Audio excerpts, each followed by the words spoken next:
ఏపీలో గంజాయిపై ఉక్కుపాదం మోపామని హోంమంత్రి వంగలపూడి అనిత అన్నారు.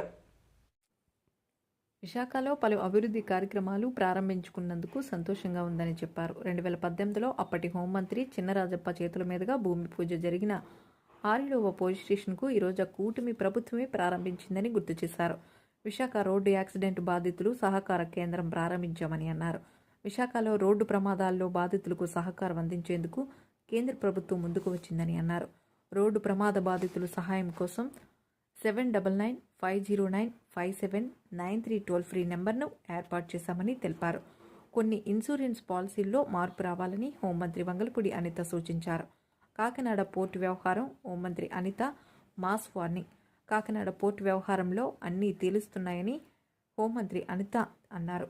వైసీపీ నేతలు అందరినీ బెదిరించారని ఆరోపించారు. బియ్యం అక్రమ రవాణా మీద సిబిసిఐడి దర్యాప్తు చేస్తున్నామని హోంమంత్రి అనిత చెప్పారు. ఈరోజు పోలీస్ డిపార్ట్మెంట్ ఫర్మ్గా యాక్ట్ చేస్తుంది. ఈరోజు అన్నీ కూడా బయటకు తీసుకొచ్చాము. సో ఈరోజు సిఐడి వాళ్ళు కూడా దాని మీద ఎంక్వైరీ పెట్టారు. అన్నీ ఎక్కడ మీరు ఎన్ని ట్వీట్లు పెట్టుకుంటే ఆ ట్వీట్లకే పరిమితం అవుతారు. ఏదో రోజు జైలు నుంచి కూడా మీ తరపున ఎవడో ఒకటి బయట ట్వీట్లు పెట్టే పరిస్థితి వస్తుంది. అంతే.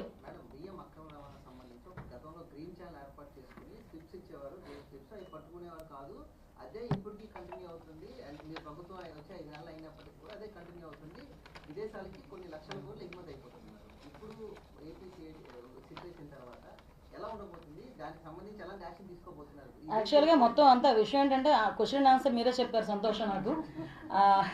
ఏదైతే ఇప్పుడు దాని గురించనే అలా జరగకూడదనే ఉద్దేశంతోనే పవన్ కళ్యాణ్ గారు కూడా, గౌరవ డిప్యూటీ సీఎం గారు కూడా దీని మీద ఇనిషియేషన్ తీసుకోవడం, డిపార్ట్మెంట్ వాళ్ళు అదేవిధంగా మనోహర్ గారు. ఇప్పుడు మీరు అబ్జర్వ్ చేస్తే ఎక్కడైతే అక్రమంగా నిలువ ఉన్నాయో బియ్యం అన్నీ కూడా ఇమీడియట్గా మేము పట్టుకుంటున్నాం. ఇది ఎప్పటి నుంచో జరుగుతుంది. దానికి బ్రేక్ పడింది, కానీ ఇంకా దొంగతనంగా జరిగే పరిస్థితులు కనిపిస్తున్నాయి. విషయం ఏంటంటే దొంగ కూడా పోలీస్ డిపార్ట్మెంట్ని ఓవర్కమ్ చేసుకొని ఇంకా టెక్నాలజీని ఉపయోగించుకొని ఎలాగా ఆర్గనైజ్డ్ క్రైమ్ చేయాలని ఆలోచన చేస్తున్నాడు. విషయం ఇక్కడ ఇంకొక విషయం, డిపార్ట్మెంట్ వారు ఉండిపోయారు. కొంచెం ఎక్స్ట్రాగా మాట్లాడదామన్నా కూడా నాకు అంటే చీఫ్ మినిస్టర్ హోదాలో ఉండి ఆయనే ఆర్గనైజ్డ్ క్రైమ్ చేసి ప్రోత్సహించినప్పుడు వాళ్ళ తెలివితేటల దగ్గర మేము కూడా ఇలా కూడా చేయొచ్చా, ఇలా కూడా చేస్తారా అని డిపార్ట్మెంట్ ఈరోజు ఆశ్చర్యపోతుంది. సో అటువంటి సిచ్యువేషన్స్ నుంచి మేము కూడా అన్నీ కూడా తెలుసుకుంటున్నాము. ఈరోజు సిఐడి కూడా ఇచ్చారు. ఎట్టి పరిస్థితుల్లోని కూడా బియ్యం ఇంకా అక్రమ రవాణా జరిగే ప్రసక్తి ఉండదు. ఎవరైతే ఇంతవరకు అందులో ఇన్వాల్వ్ అయి ఉన్నారో ప్రతి ఒక్కరికి కూడా వాళ్ళందరి మీద కూడా చర్యలు ఉంటాయి.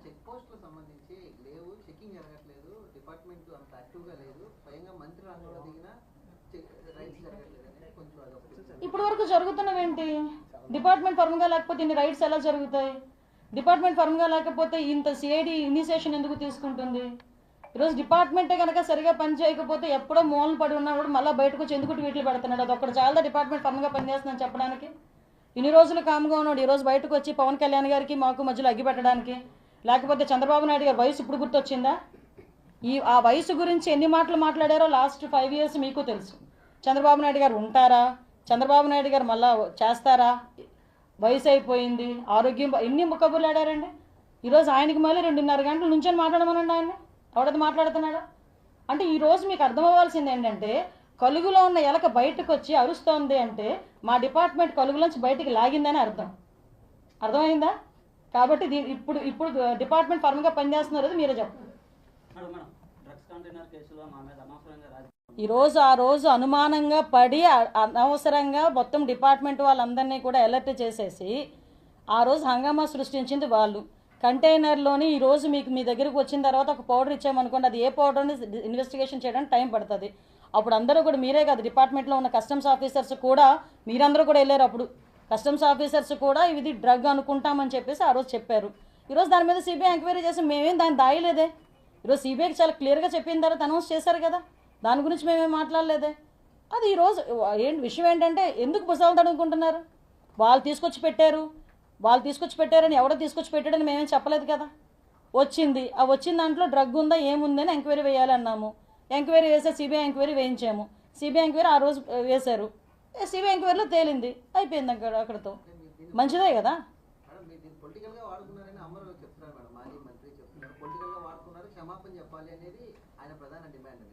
ఆయన కోడిగుడ్డుగా వాడాడు పొలిటికల్గా. మీరు కంటైనర్ల గురించి మాట్లాడుతున్నారు. సివిల్ సమస్యలు ఇవి జనరల్గా సివిల్ సమస్యలు పోలీస్ ఇన్వాల్వ్ అని పరిస్థితి. గడిచిన 5 సంవత్సరాల్లో కూడా ఖచ్చితంగా అందరూ బాధితులుగానే ఉన్నారు. దీని మీద ఒక సెల్ ఏర్పాటు చేసి జిల్లాల వారీగా పోలీస్ శాఖ ద్వారా, ఎందుకంటే వచ్చి ఫిర్యాదు చేసే వరకు భరోసా కలిగించే యాక్చువల్గా మీకు తెలుసమ్మా, ఇక్కడ మన సిపి గారు కూడా ప్రత్యేకంగా ఈ ల్యాండ్ సమస్యలకు సంబంధించి ఒక సెల్ కూడా ఏర్పాటు చేస్తున్నారు. ఇదే పరిస్థితి అన్ని జిల్లాల్లోని కూడా పెట్టాలని చెప్పి గౌరవ డీసీపీ గారు కూడా ఆలోచన చేస్తున్నారు. మీకు అందరికీ కూడా ఒకటే క్లియర్గా చెప్తున్నానండి, లాస్ట్ వైజాగ్ జిల్లాలో ఎక్కడ భూ ఆక్రమణ జరిగినా ఏదైనా జరిగినా అందులోని వైఎస్ఆర్సీపీ వాళ్ళ పాత్ర చాలా ఎక్కువ ఉంది. ఈ రోజుకి కూడా తవ్వితే ఈ లాస్ట్ ఎంవి సత్యనారాయణ వీళ్ళందరూ విషయాలు కానీ తవ్వితే బోల్డ్ బయటకు వస్తాయి. చాలామంది ఇమీడియట్గా బయటకు వచ్చి మాకు కంప్లైంట్ ఇవ్వడానికి కూడా ముందుకు వస్తున్నారు. కాబట్టి రెవెన్యూ సదస్సులు కూడా ఏర్పాటు చేశాం. లాస్ట్ టైంలో సంబంధించి ఎటువంటి భూ ఆక్రమణలు జరిగినా వాళ్ళకి భూ సమస్యలు ఉన్నా కూడా ఒక 30 రోజుల ప్రోగ్రాం పెట్టి ఎంఆర్ఓల్ని వాళ్ళని కూడా వాళ్ళ ఊర్లే పంపించి మనం ఈరోజు రెవెన్యూ సదస్సులు ఏర్పాటు చేసుకుని వాళ్ళ ద్వారా ఫిర్యాదులు తీసుకుంటున్నాం. వాళ్ళ అన్నిటి మీద చర్యలు ఉంటాయి. పోలీస్ డిపార్ట్మెంట్ వాళ్ళు కూడా చాలా క్లియర్గా ఇందులోనే ఇన్వాల్వ్ అయ్యి పనిచేస్తున్నారు. చాలా వరకు లాస్ట్ 5 years కూడా మెయింటెనెన్స్ లేని పరిస్థితి, పోలీస్ స్టేషన్ కానీ అన్నీ కూడా అదే పరిస్థితి. ఈరోజు ఆర్లో పోలీస్ స్టేషన్ ఒక రోల్ మోడల్ పోలీస్ స్టేషన్. ఈ తరహా రాష్ట్ర వ్యాప్తంగా ఏమైనా గుర్తించి నిర్మించారు అన్నీ కూడానండి. మొన్ననే గౌరవ సీఎం గారు కూడా అసెంబ్లీలో కూడా చెప్పున్నారు, వెహికల్స్ కూడా లేని పరిస్థితి అయితే వెహికల్స్ ఈరోజు ఇంచుమించుగా ఒక 2000 పైన వెహికల్స్ ఇవ్వడానికి, అదేవిధంగా ఇన్ఫ్రాస్ట్రక్చర్కి కానీ ఈ ఏదైతే సర్వేలెన్సెస్కి గురించి సీసీ కెమెరాస్ కానీ ఈ బాడీ వాన్ కెమెరాస్ కానీ అదేవిధంగా ఈ ఫింగర్ ప్రింట్ ఐడెంటిఫికేషన్ సిస్టమ్ కానీ అన్నీ కూడా మళ్ళీ రీప్లేస్ చేస్తున్నాం. మళ్ళీ ఇంకొకటి ఏంటంటే ఎక్కడ ఏ క్రైమ్ జరిగినా కూడా మా కనుసన్నల నుంచి బయటికి వెళ్ళే పరిస్థితి లేకుండా సర్వేలెన్సెస్ అంత పటిష్టంగా చేస్తున్నాం. ఎందుకంటే అనుకోవచ్చు దొంగ మమ్మల్ని ఎవడో చూడట్లేదని, పిల్లి పాలు తాగుతూ నన్ను ఎవడో చూడట్లేదు అనుకుంటారంట. ఈరోజు అలాంటి పరిస్థితి ఏ దొంగకి కానీ ఏ హంతకుడికి కానీ ఉండకూడదని